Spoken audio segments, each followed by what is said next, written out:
Hello guys, ഇപ്പൊ ഇവരുടെ കാലമല്ലേ guys, rambutan season അല്ലേ. അങ്ങനെ റംബൂട്ടാൻ കിട്ടി.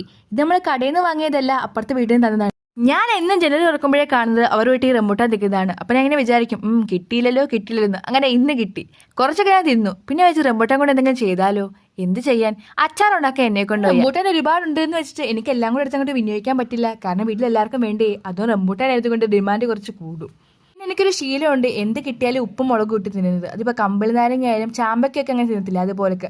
അപ്പോൾ ഇതും അങ്ങനെ ചെയ്യാമെന്ന് വിചാരിച്ചു. ഞാൻ ആദ്യമായിട്ടാണ് ട്രൈ ചെയ്യുന്നത്. അങ്ങനെ ഞാൻ പിന്നെ കുറച്ച് ഉപ്പ് വെള്ളം, മുളക് പൊടി, പിന്നെ ഗൈസ് വെളിച്ചെണ്ണ. ഈ വെളിച്ചെണ്ണ എടുക്കുമ്പോൾ പ്രത്യേകം ശ്രദ്ധിക്കണം. ഞാൻ അച്ഛൻ കാണാതാണ് എടുത്തത്, കാരണം കണ്ടാൽ വഴക്ക് പറയും. വെളിച്ചെണ്ണയ്ക്ക് ഇപ്പോൾ എന്താ വില, അതുകൊണ്ട് ഇച്ചിരി ഒഴിച്ചുള്ളൂ. അതെല്ലാം കൂടി ആദ്യമേ സ്പൂൺ കൊണ്ട് പുരട്ടി, അപ്പോൾ ശരിയായില്ല. പിന്നെ കൈ കൊണ്ട് അങ്ങോട്ട് പുരട്ടാൻ തുടങ്ങി.